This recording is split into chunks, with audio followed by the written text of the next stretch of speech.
Allez, Beshem Hashem Naaseh Venasliach, Parashat Va'era, Shnat 5000 AD 5784, Baruch Hashem, deuxième parasha du livre de Shemot. On commence directement avec la suite de Parashat Shemot, qu'à la fin de la parasha de Shemot, Hashem, il a dit, Moshe Rabbeinu, il dit à Hashem, Umeaz bati el paro ledaber bishmecha, depuis que tu m'as envoyé chez Paro, Hera la hamazé, il y a eu du mal pour le Ham Israël, Veasel lo isalta et amecha, tu n'as pas sauvé ton peuple. Il a un peu, Moshe Rabbeinu, Kaviachol, attention, hein, il a dit à Kadosh Baruch Hu des paroles fortes, des paroles à son niveau, avec un manque de respect parce qu'il attaque Hachem. Il dit Hachem, je ne comprends pas. Plus tu m'envoies chez Paro, plus ça se passe mal. Et là, tout de suite, Vaidaber Elohim el Moshe, Vayomer elav ani Adonai. Vaidaber, c'est un langage dur ou souple? Dur.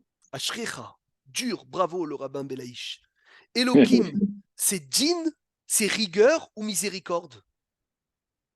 C'est din. C'est din, c'est rigueur. Vayomer, c'est souple ou c'est dur? C'est souple. Souple. Hachem, Yudke Vavke, c'est miséricorde ou c'est rigueur? Rigueur. Non, miséricorde. Non. Rabotaï, c'est un des psukim les C'est plus Elohim. extraordinaires. C'est un des psukim les plus extraordinaires de la Torah. Le passou qui commence. Vaidaber, Elohim, de rigueur. Vayomer, Elav, Ani Hachem. Vayomer, Hachem. Vous avez fait attention un jour comment ce passouk, il est pas pélé. Il est pélé plaot. Vaidaber, Elohim, rigueur. Vayomer, Elav, Ani Hachem, miséricorde. Alors la rigueur, je sais pourquoi elle est venue. Pourquoi elle est venue la rigueur? Premier rachid de la paracha. Al Sheiksha Ledaber Veloma. Puisqu'il a, Moshe Rabbeinu, il a parlé durement. Et il a dit, la Maréotala Amazé, pourquoi tu as fait du mal à ce peuple? Puisqu'il a parlé dur, alors il a emmené Vaidaber la rigueur. Mais je ne comprends pas, qu'est-ce qui s'est passé que dans le même verset, ça a changé? Début du verset rigueur, fin du verset miséricorde. Début du verset Vaidaber, fin du verset Vayomer. C'est même pas un pérec, c'est même pas une paracha, c'est un pasouk. On dirait, on a l'impression que Hachem, il veut lui montrer de la rigueur, mais il lui dit non, finalement, c'est miséricorde. Est-ce que quelqu'un a une réponse sur cette question énorme?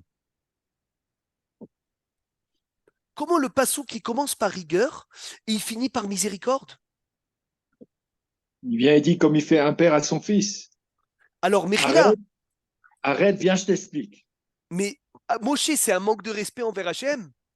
Parce qu'après, Hachem, il lui dit, avec tout ce que j'ai fait à Abraham, Yitzhak et Jacob, ils m'ont jamais demandé, donne-moi une preuve. Ils m'ont jamais dit la Maréot à la Hamazé. Et toi, tu viens, tu attaques.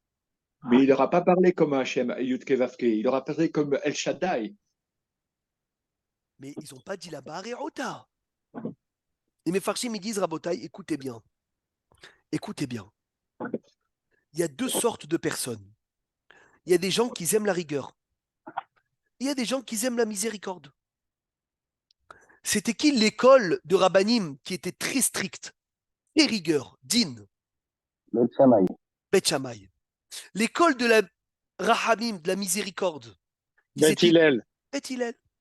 L'Agmara, elle raconte dans ma Sechet, Ta'anit, page 25b. L'Agmara dit une histoire avec Rabbi Eliezer qui est descendu à la Teva. Ça veut dire il a été Shaliach Tzibour. On dit descendre à la Teva parce qu'à l'époque, la Teva, elle était en profondeur. Pourquoi elle était en profondeur? Parce qu'il est écrit Mima Amakim Keraticha Adonai, des profondeurs que je t'ai appelé Hachem. Et là-bas, l'Agmara, elle dit il a fait 24 bénédictions, il n'a pas été répandu. 24 bénédictions. Il est descendu Rabbi Akiva derrière et il a dit Avinu Malkenu en lanu melech ela ata. Notre Père, notre Roi, on n'a pas de Dieu à part toi. Avinu Malkenu aseimanu lema'an shemecha. Tout de suite, dès qu'il a dit deux Avinu Malkenu, la pluie elle est tombée. La Gemara elle dit ils ont commencé à mal parler de qui? Ils ont commencé à mal parler de Rabbi Eliezer. Ils ont dit c'est bizarre. Attends, avec tout ce que Rabbi Eliezer il a prié, Rabbi Akiva, si facilement il débloque la situation. Il y a une voix céleste qui est sortie qui a dit non, l'un n'est pas plus grand que l'autre. Mais un, il est Mahavir al-Midotav et un, il n'est pas Mahavir al-Midotav. Un, il laisse passer les gens quand ils lui font du mal, il les laisse passer. Et un, il est Médagdek, il est dur avec les gens. Les gens qui lui font du mal, ils payent. Et mes farchim, ils disent, mais attends, si un, il est dur et un, il n'est pas dur, Kaviarol, c'est qu'un, il est plus grand que l'autre. Ils disent, les sages, écoutez bien, c'est immense. Rabbi Eliezer, c'était l'élève de Beth Shammai. Lui, son service de Dieu, c'était dans la rigueur. Celui que son service de Dieu, c'est dans la rigueur, il n'y a pas de problème. Il va être dans la rigueur, en baria. Il va même recevoir du salaire sur ça, parce qu'il est comme ça avec lui, il est dur avec lui, il est dur avec les autres. Par contre, quand il demande quelque chose à Hachem, Hachem, il est obligé d'être dur avec lui. Il est obligé. Pourquoi il est obligé?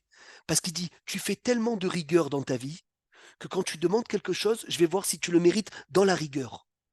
Mais il y a des autres personnes, ils sont entièrement miséricorde. Miséricorde avec eux, miséricorde avec les autres. Ils sont entièrement rahamim. Alors quand ils demandent quelque chose à Hachem, Hachem il dit, puisque toi tu es toute ta vie miséricorde avec les autres, je suis miséricorde avec toi. Rabbi Akiva, c'est l'élève de Beth Hillel. Rabbi Eliezer, c'est l'élève de Beth Shammai.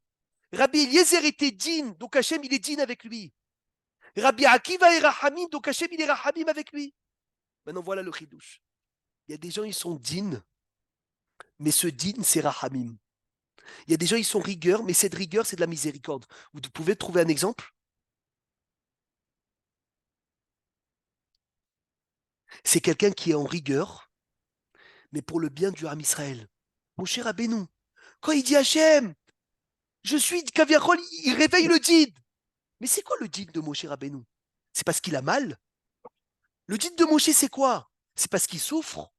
Le djid de Moshe, c'est pour la souffrance de qui? La souffrance du Ham Israël. Donc le djid de Moshe, c'est de la miséricorde.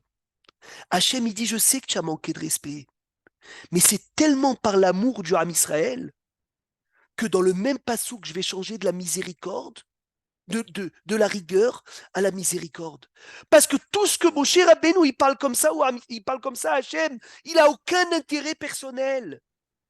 Il n'a aucun intérêt personnel. Abraham, Yitzhak et Yaakov, c'était sur des sujets personnels. On ne peut Sur pas des... dire pareil pour Rabbi Eliezer. Quoi? On ne peut pas dire pareil pour Rabbi Eliezer. Non, mais Rabbi Eliezer, c'était dans le reste de sa vie. C'était pas dans ce sujet-là. Tu vois, Rabbi Eliezer, il était digne à part ça. Mais Moshe Rabbeinu, c'était pas son habitude de parler comme ça à Hachem, Kaviarol. Mais on a vu que des fois, Cheta Hegel, il a parlé Kaviarol avec insolence. Là, il parle un peu avec insolence. Mais est-ce que c'est une insolence qui tire profit? Est-ce que c'est une insolence personnelle? C'est une insolence du klal. Donc Moshe Rabbeinu Hachem, il lui a dit, tu as tellement la souffrance du peuple dans toi.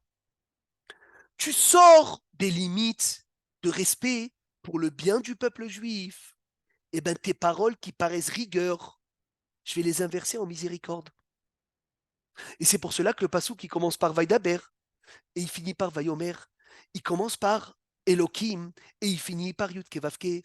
La Gemara, elle dit la tfila de Moshe Rabbeinu ou la tfila d'un tzaddik. C'est comme une fourche qui remue la paille dans la grange. Comme la fourche, elle remue la paille d'un endroit à un autre endroit, et bien la tfila du tzaddik, elle peut venir rendre din Hachem de din Rahamim. Ishtabar Shemolad, c'est ce qu'on fait. Maintenant, puisque cette paracha, elle commence les makotes, Bezrat Hachem Itbarach ont pris tous de cette paracha qu'Hachem il envoie les makotes sur tous nos ennemis, comme il les a envoyés en Égypte, qu'il les envoie Bezrat Hachem sur nos ennemis. Et Amen. puisque le Harizal il dit, Maurice, écoute bien, que Kriya Meoreret et Azman, que quand on lit quelque chose, ça réveille le temps. Donc si on va lire tous les makotes forts demain, avec beaucoup de kavana, ça va réveiller que nos ennemis vont prendre des coups. Exact. Ils vont Et prendre des coups. quand on lit la paracha, quand on voit Shicher et Tam, libère mon peuple, on doit penser à libérer les captifs. Badaï, badaï. Et, Et quand et, et, et ils sont tête à ne pas les libérer. Ils vont recevoir des macotes. Amen. Et quand on est sorti d'Égypte, Rabotaï, qu'est-ce qui s'est passé? Après la sortie d'Égypte, qu'est-ce qui s'est passé de cette paracha découle quoi?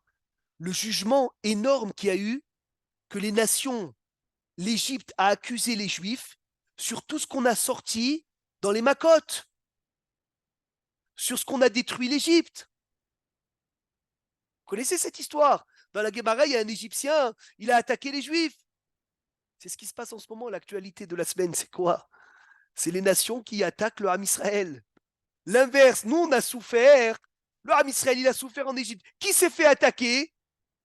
Au lieu que ce soit le Ham Israël qui attaque l'Égypte, ils ont attaqué aux Nations Unies. Le Ham Israël, ils ont dit, mais attends, dans les Makot, vous avez vu combien vous avez détruit l'Égypte?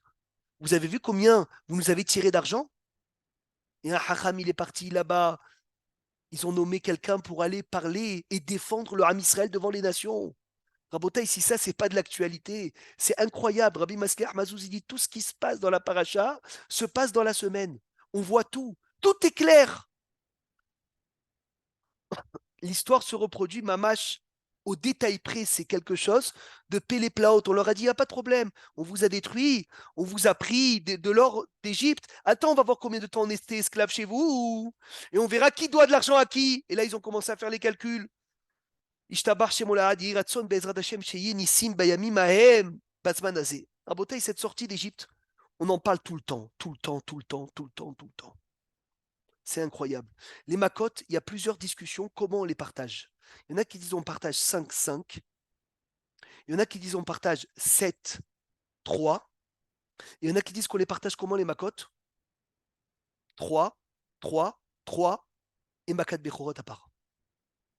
Rabbi Houda Yanotet Baem Simanim, c'est bientôt Pessah.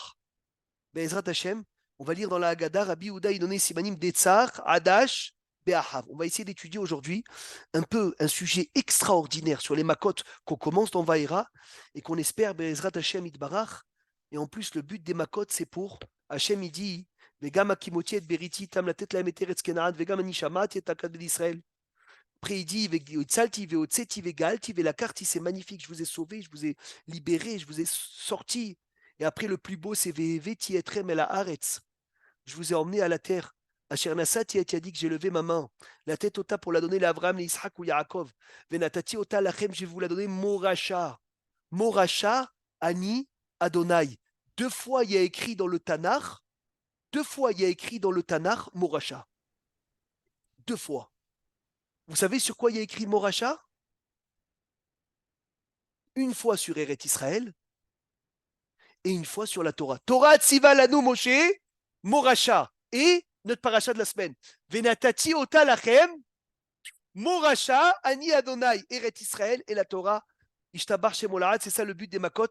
C'est qu'Hachem il va détruire nos ennemis pour qu'on puisse venir s'installer en Eret Israël, Moracha. Moracha, tranquillement, on va s'installer en Eret Israël sans aucun pahad. Alors, tous les jours, on rappelle la sortie d'Égypte 2 fois. Le matin, le soir.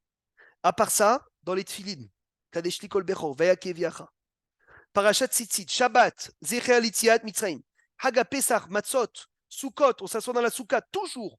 On dit tout le temps Zecher Litziat Mitzrayim. Ishtabar Shem Olad. Il dit le Baal Shem Tov, Hamakot be Mitzrayim nitnu le'aine kulam. Les plaies, les coups qu'ils ont reçus les Égyptiens, tout le monde l'a vu. Avalrak me'ati mefiku et alekahim. Peu, Rabotai, sont ceux qui ont compris le message d'Hachem. De voir un miracle, tout le monde a vu les miracles. De comprendre la leçon, pas beaucoup ils ont compris la leçon.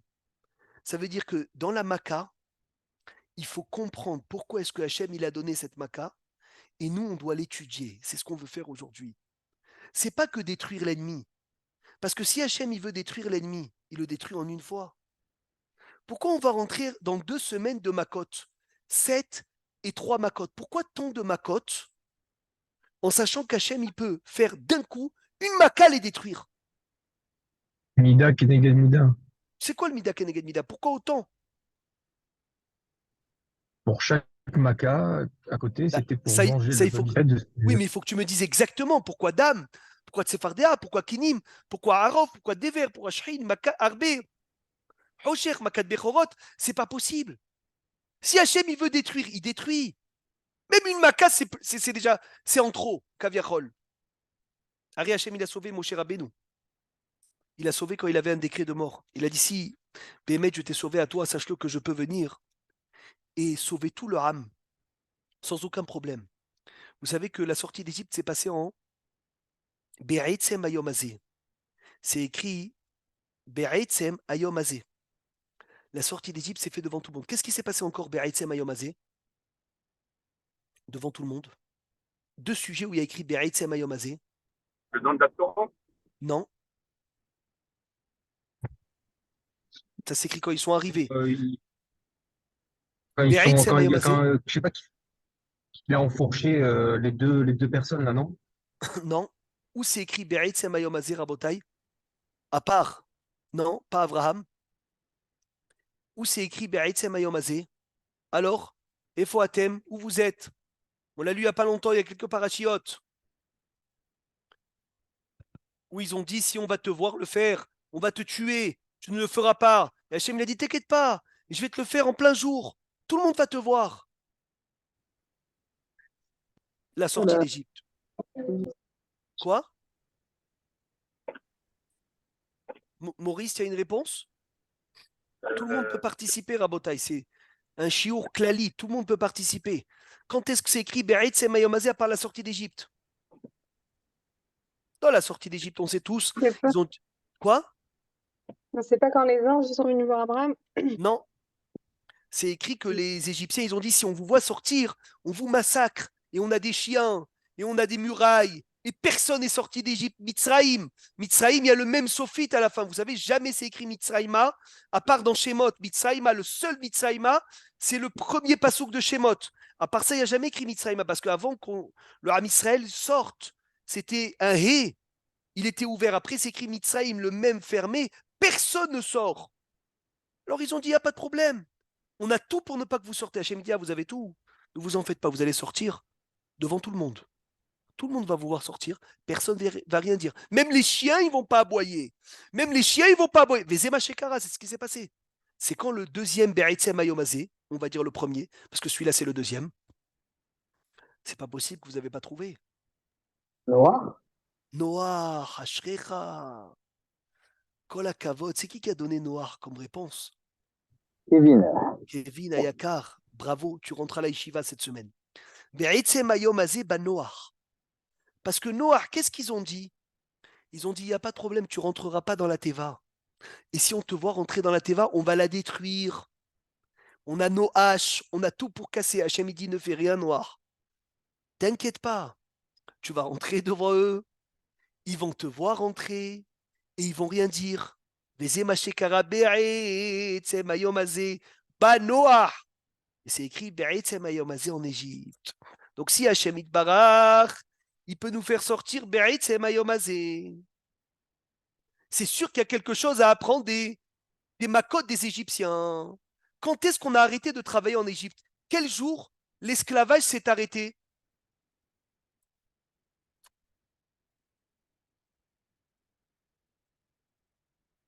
Alors, quel jour l'esclavage s'est arrêté? Et la première Maca? Oui, mais quelle date?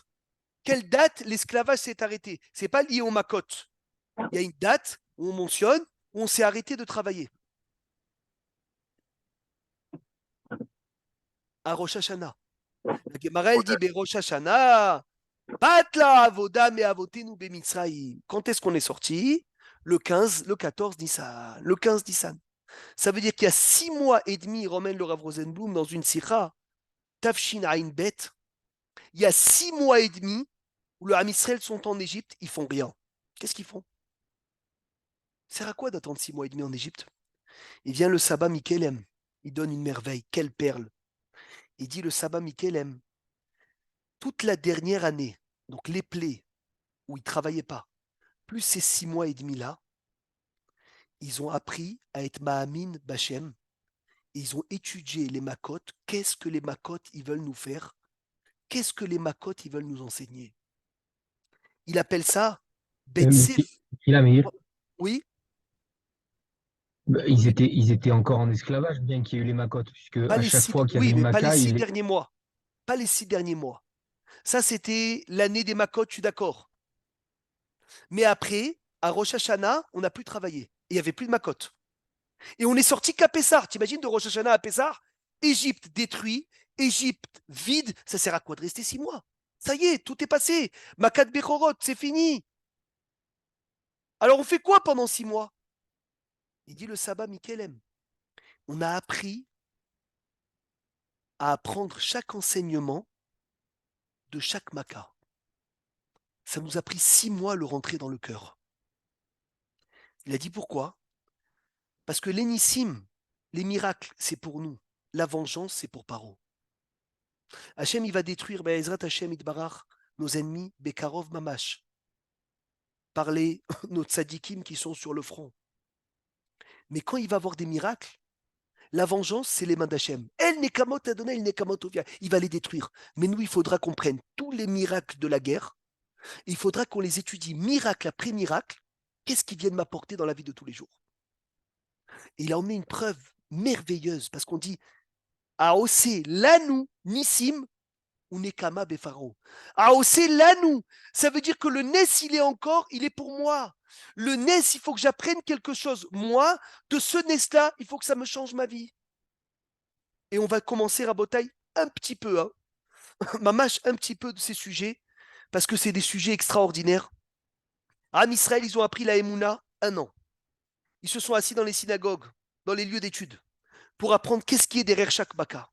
C'est quoi Makat Dam? Pourquoi est-ce que Hachem il a commencé par le sang? Pourquoi 10 Makot? Pourquoi les grenouilles? Qu'est-ce qu'il y a dans les grenouilles? C'est quoi? C'est pourquoi il y a des Makot où Hachem il dit à Moshe, sors dans le Nil pour être à côté de Paro? Pourquoi il y a des Makot où il est averti et il y a des Makot où il n'est pas averti? Pourquoi Hachem il dit à Moshe de faire telle sorte de Makot et à Aaron de faire d'autres? Tous ces sujets-là, ils se sont assis et ils ont étudié les Makot. On lit dans la Haggadah, Rabbi Yehuda, il donnait des simanim d'Etzar, Adash, Be'ahav. Je vais vous donner une question. Quelle est la seule Makkah qui est revenue 2 fois dans les 10 Makot? Il y a une Makkah qui est revenue 2 fois.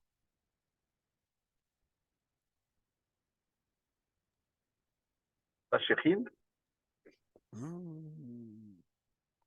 Non. Il y a une Makkah qui est revenue 2 fois. Celui qui trouve aussi, il est accepté à la yeshiva. Et Sotrel. Non. Des kinim. Ouh là là, comment les kinim sont revenus 2 fois? Dis-nous. Par rapport à la lèpre et par rapport à... Non. C'est Non. ça? Non. Vous savez, il Par y rapport à... y a un Teilim qui parle des 10 plaies. C'est Hodou l'Adonai qui Roubishmo Diouba Mimrali Lotav. Dans ce Teilim, Koufé 105, c'est écrit Vayavor Arov, Kinim Bechol Gevulam. Il est venu les bêtes sauvages et les sauterelles dans toute l'Égypte. Qu'est-ce qui est venu d'abord? Les bêtes sauvages ou les kinim? Ou les poux? C'est les kinim d'abord. Alors pourquoi David Amelech dit va y avoir Arov, Kinim, Bechol, Gevulam? Ouvrez Teilim si vous voulez, Teilim 105, verset 31, c'est étonnant. Il fallait dire Vayavo, Kinim, Arov, Bechol, Gevulam. Il dit le Maguide de Douvno, une merveille. Une merveille. Regardez ce qu'on peut étudier. Uniquement ça, on se dit c'est un millième de millième de millième. Il a dit un homme, il était très très riche. Il avait énormément d'invités à son mariage. Il connaissait énormément de personnes. Il ne savait pas comment faire son mariage. Il a décidé à le faire en 3 jours. Premier jour, il invite tous les gens du village. Deuxième jour, il invite toute la famille. Deuxième jour, tous les gens du travail. Troisième jour, toute la famille. Et il a écrit dans la carte, attention, que personne ne vienne une deuxième fois. Vous êtes invités. Lundi, c'est que lundi. Mardi, c'est que mardi. Mercredi, c'est que mercredi. Et là, mercredi, le jour du mariage de la famille, il voit une personne qui était déjà là hier. Alors le serveur, il lui dit, qu'est-ce que tu fais là? Moi, je t'ai déjà servi hier, tu es un voleur. Pourquoi est-ce que tu viens 2 fois? Il a dit, non, Mehila. Il lui a dit, moi, je suis un ami du khatan, du travail. Et ma femme, c'est la cousine du khatan. Donc, je suis venu une fois en tant qu'ami du travail, une fois en tant que famille. Le khatan, il voulait le renvoyer, mais il a dit, bon, ce qu'il dit, c'est vrai, je le laisse. Il dit le Maguide de Douvno. Écoutez bien. Kinim, les poux, ils sont arrivés dans les poux. Et quand Hachem il a envoyé les bêtes sauvages, les poux ils sont venus avec les bêtes sauvages. Et Hachem a dit aux poux, pourquoi vous venez? Vous êtes déjà venus à la plaie des bêtes sauvages. Ils ont dit non, mais la plaie des bêtes sauvages, on est venu avec les bêtes sauvages. La plaie des kinim, on est venu avec les kinim. Maintenant, on vient avec les bêtes sauvages, on vient mitzat sheni. Hachem il a dit, s'ils sont venus, laisse-les. Et comme ça, Rabotaï, les kinim, Ishtabach, Shemolad, ils sont venus 2 fois. Le Abarbanel, il donne une explication magnifique sur Detzar, Adash, Be'ahav. Et je vais vous dire la vérité, chaque année, on lit la Megillah et on se demande la même question. Qu'est-ce que Rabbi Yehuda y rajoute quand il dit « Je vais donner des codes Detzar, Adash, Be'ahav » Qu'est-ce qu'il vient faire de plus? Un Tana, Rabbi Yehuda, c'est quoi son chidouche? Il a pris les premières lettres des 10 plaies et il a dit Rabbi Yehuda Yalotet Baem Simanim Detzar, Adash, Be'ahav. On fait Dam, Sefardea, Kinim, Arov, Dever, Shehin, Barad, Arbe, Hosher, Makat Bechorot. Et après Rabbi Yehuda, il vient, il donne Simanim, Detzar, Adash, Be'ahav. Ouh là là, qu'est-ce que j'ai besoin de lui? Même un enfant, il sait prendre les premières lettres et faire un code. Alors, j'espère que vous m'écoutez. Il dit le Abarbanel en Égypte. Moi, j'ai trouvé ça cette année, c'est merveilleux. Il y avait 3 sortes de Réchaïm. Premier groupe de Réchaïm, ceux qui ne croyaient en rien. Dieu n'existe pas. C'était qui le chef de ce groupe qui disait que Dieu n'existe pas? Tu parles des juifs, les Réchaïm? Quoi? Tu parles des Réchaïm juifs ou bien Non, des Égyptiens. Réchaïm égyptien qui disait Dieu n'existe pas. C'était qui le chef de ce groupe-là? Pharaon. Paro, très bien. Lo yada tiet Hachem, les Gamet Israël, lo Hachaler, je ne le connais pas, il n'y a pas. Hachem n'existe pas. Ok, c'est le premier groupe. Deuxième groupe, Sony, écoute bien.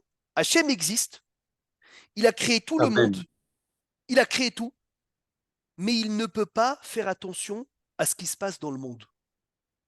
Il n'y a pas d'ashgaha. Ça veut dire quoi? Il n'y a pas d'ashgaha, il n'y a pas de. Cache-route. Non, c'est pas De l'ashgaha. certification, pardon. C'est-à-dire Surveillant. Hachem ne surveille pas. Bravo, Cache-route Hachem ne après. surveille pas. Hachem ne surveille pas. Une fois qu'il a créé le monde, il ne surveille plus ce qui se passe. C'est le deuxième groupe. Et le troisième groupe, il dit Hachem Et qui c'est existe. qui dit ça? Qui c'est qui dit Quoi? ça? Attends, c'est Le des deuxième groupes. groupe. Ça, Ouais. c'est des En général. de Non, personnes mais en général. Égypte. En général, qui dit ça? Dieu n'existe pas. Les philosophes. Oui, Khazak, bravo. Aujourd'hui, tu veux dire. Très bien. Oui. Le premier groupe, Dieu n'existe pas. Paro. Deuxième groupe, Dieu existe. Il a créé le monde. Et après, il a laissé tout. Oh, Stam, c'est la nature qui fait les choses. Troisième groupe, Dieu existe. Il fait attention à tout. Il a placé tout en place, mais il ne peut pas changer la nature. C'est pas possible. Il dit le Abarbanel et le Kliakar Iromène. Hachem, il a emmené 3 sortes de plaies, Detzar, Adash, Be'ahav, pour répondre à chacun, à chaque rachat, pour lui prouver l'existence d'Hachem.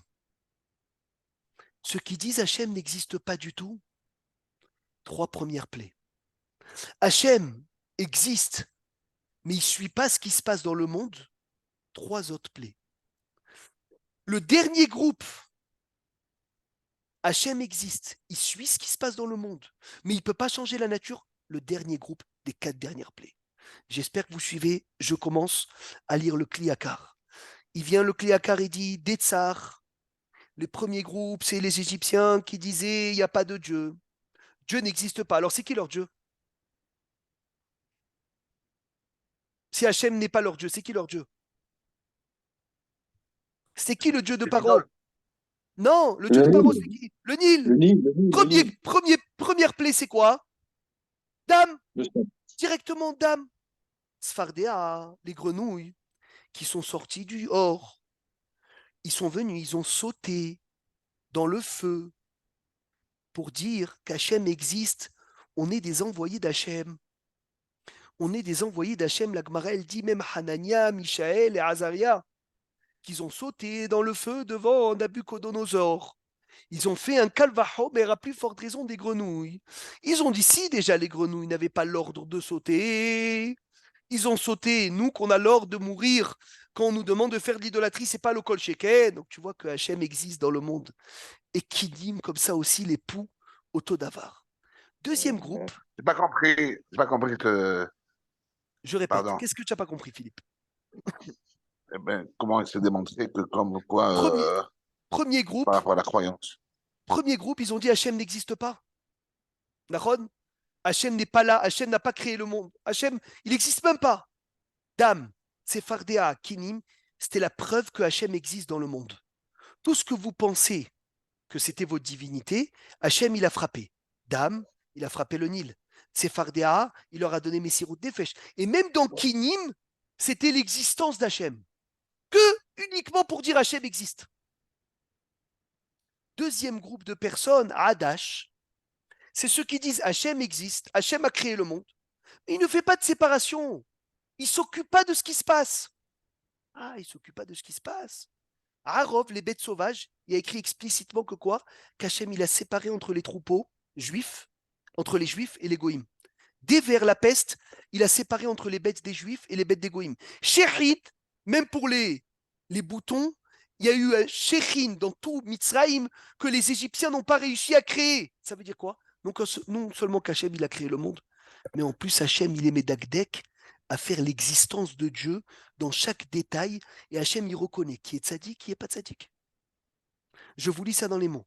Ki hu itbarach mashgiach lemata.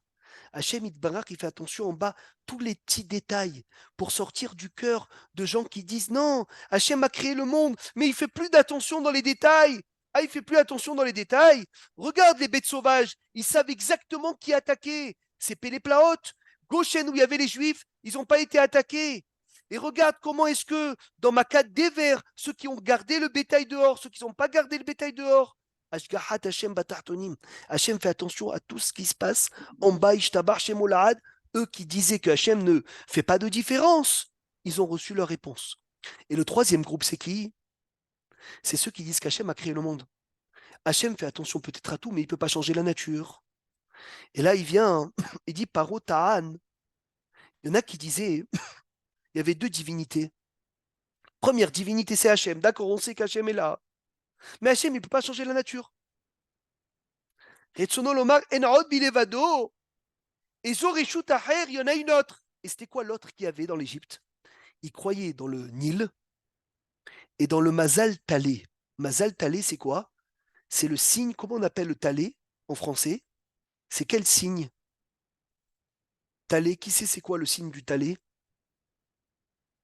Bélier, bélier. Bélier. Et Shemesh le soleil.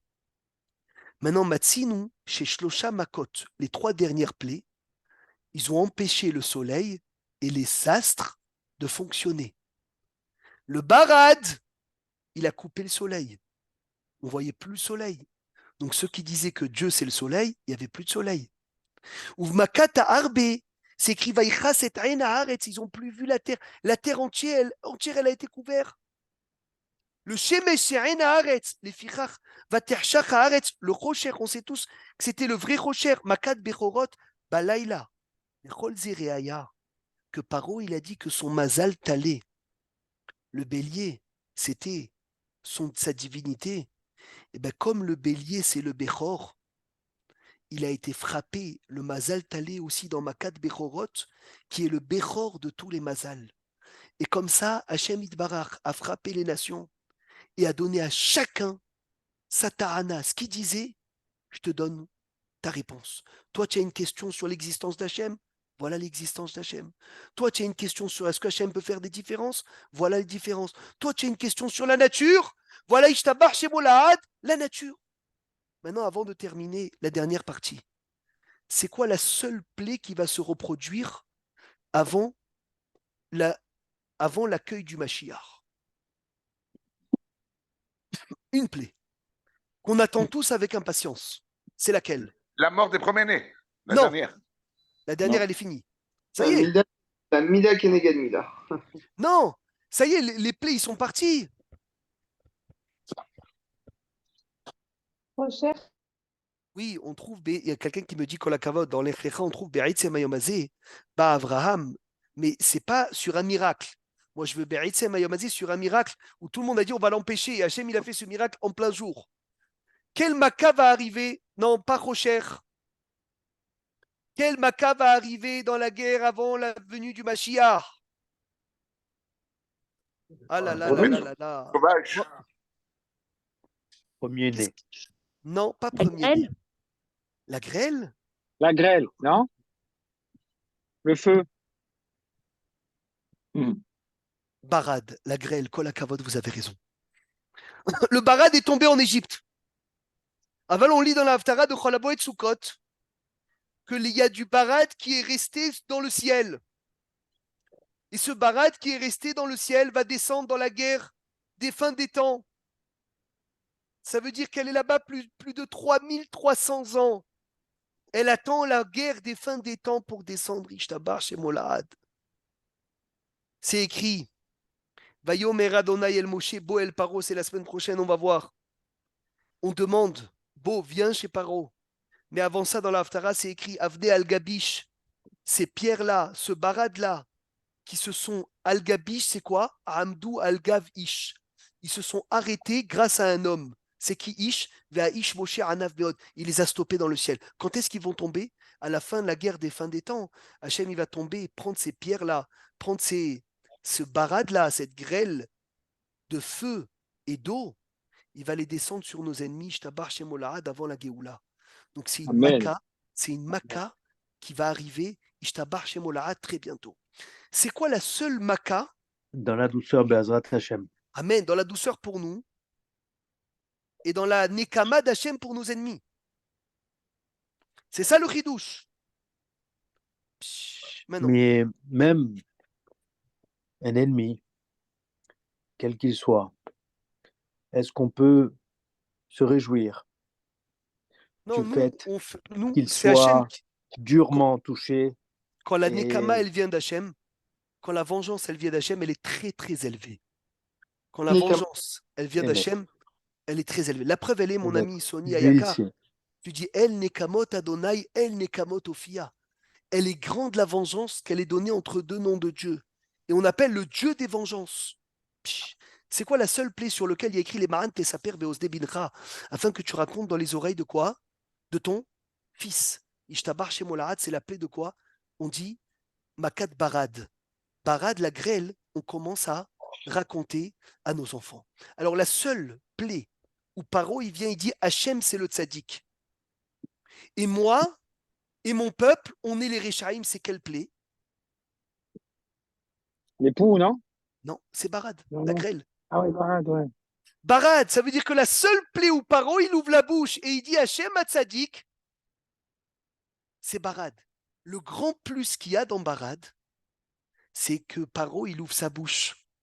Et quand Paro, il ouvre sa bouche, il dit Hachem, c'est le tzaddik, et moi et mon peuple, on est les Réchaïm. Jusqu'à maintenant, les magiciens ils disaient c'est le doigt de Dieu. Mais Paro n'était pas d'accord avec ça. Et quand il est venu, Ishtabar Shemolahat, Hatati Apaham, il vient y dire à Botaï, j'ai fauté. Regardez, Perektet, Pasuk Ravzaïn, Perektet, chapitre 9, verset 27. Vayach Barad, juste après le Barad, il dit Vaishtar Paro, Vaikra le Moshe ou l'Aaron, Vayomer Aleem. Hatati Apaham, Adonai a Tzadik, Hachem c'est le Tzadik, Va'ani ve'ami Areshaim. Qu'est-ce que Paro a mérité grâce à ce verset? Qu'est-ce que Paro a mérité quand il a dit Hachem c'est le Tzadik et moi et mon peuple, on est les Réchaïm? Qu'est-ce qu'Hachem lui a donné comme cadeau? Il a justifié sur lui la rigueur. Ou Masachar Natal Alkar. Écoutez, Rabota, il a merveille du Midrash. Vous savez qu'est-ce qu'il a mérité Paro grâce à ça? Chez Nathan Lahem Makom Kevura. Les Égyptiens ont été enterrés. Chez Nehemar, Natataim Tivlahem o Aretz. Ils ont été avalés dans la terre. Bisroutma, les Égyptiens ont été avalés dans la terre. Grâce à quoi les Égyptiens ont été avalés dans la terre? Parce que Paro, il a dit Hachem à Tzadik, Va'ani ve'ami Areshaim. Quand Paro, il a ouvert la bouche, la première fois où Paro, il a ouvert la bouche pour dire qu'Hachem, il est Tzadik. Nous, qu'est-ce qu'on fait? On ouvre la bouche pour raconter Beosde Bincha ou Ven Bincha. Pourquoi c'est que dans Makat Barad où on ouvre la bouche pour raconter? Ishtabar Shemola Adlama, parce que c'est dans Makat Barad où Paro, il ouvre la bouche. Paro, il ouvre la bouche dans Makat Barad. Dans Makat Barad, nous aussi, qu'est-ce qu'on fait? On ouvre notre bouche. Le Kliakar, il dit Viadoua, Shehet Alashon, les fautes de la langue font grandir les avérotes comme les 3 avérotes les pires, qui sont l'idolâtrie, la débauche et le meurtre. Et toute la Torah, parce que celui qui fait l'idolâtrie, c'est comme si il reniait toute la Torah. Minaraouï, que celui qui parle la Shonara, il est toutes les morts du Beddin. Pourquoi?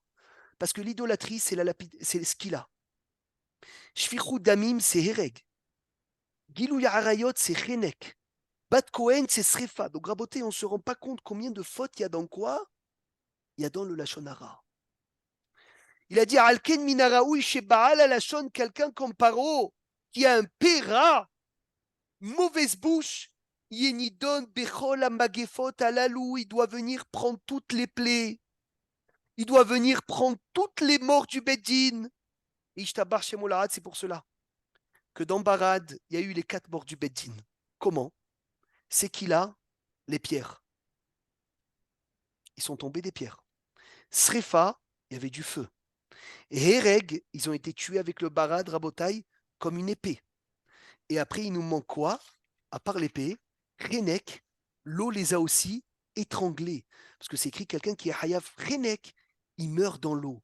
Ça veut dire que Paro qui a la mauvaise bouche, Paro qui a le Lachonara, que celui qui raconte Lachonara, il fait grandir ses fautes comme Avodazara, Gilou Yarayot, Firou Damim. Il a reçu dans Barad les 4 morts du Beddin. Dans Barad, ils sont venus les 4 morts du Beddin. Dans Barad, il vient, il dit Hachem a tzadik, Hachem c'est le tzadik, va ani ve'ami arishaïm. Non, regarde comme c'est beau. Il est venu, il a dit Hachem c'est le tzadik, il a mérité d'être enterré. Combien il y avait de personnes dans son enterrement? Pas dans son enterrement à lui personnellement, mais dans les Égyptiens. Il y avait 600 000 juifs. 600 000 juifs, ils ont assisté à l'enterrement. Et tout ce qu'ils avaient, les Égyptiens, ont été tout donnés aux juifs. Ça veut dire qu'il a donné tout son argent au Ham Israël jusqu'à que le Ham Israël a vidé l'Égypte. Il a vidé matériellement et il a vidé spirituellement. Matériellement, la Gemara, elle dit, il ne restait plus rien. Spirituellement, il n'y a jamais de convertis égyptiens. Pourquoi il n'y a jamais de convertis égyptiens? Parce que dans les Makot, quand on est sorti, on a pris tous les étincelles de Kedusha d'Égypte, dans lequel il n'y a plus rien spirituellement en Égypte. C'est pour cela qu'il y a un interdit de la Torah de retourner en Égypte, parce qu'il n'y a pas de nitzotzot à prendre de l'Égypte. Alors, Be'ezrat Hashem Itbarach, comme ce qu'on a vécu les Makot en Égypte, Be'ezrat Hashem, qu'on puisse réparer cette galoute, dans lequel on dit Avadim, Aïn ou les Pharaons, Bemitzraïm. La raison pour laquelle on dit on était des esclaves à Paro, le Midrash il dit parce qu'on a appelé Yosef Eved. On a vendu Yosef en Eved, donc toutes les années on doit être appelés comme des esclaves. Qu'on comprenne Avadim, Aïn ou les Pharaons, qu'on répare la bouche et que toutes les xérotes ils aillent chez nous son im et qu'on puisse voir les makotes de nos propres yeux et apprendre ce qu'ils nous apprennent les makotes. Comme ça, on voit la destruction de nos ennemis et on accueille le Mashiach Tzidkenu b'mera b'yamenu amen. Shabbat shalom et vorach lekulam. Shabbat shalom. Waouh. Rav. Quand même, on parle.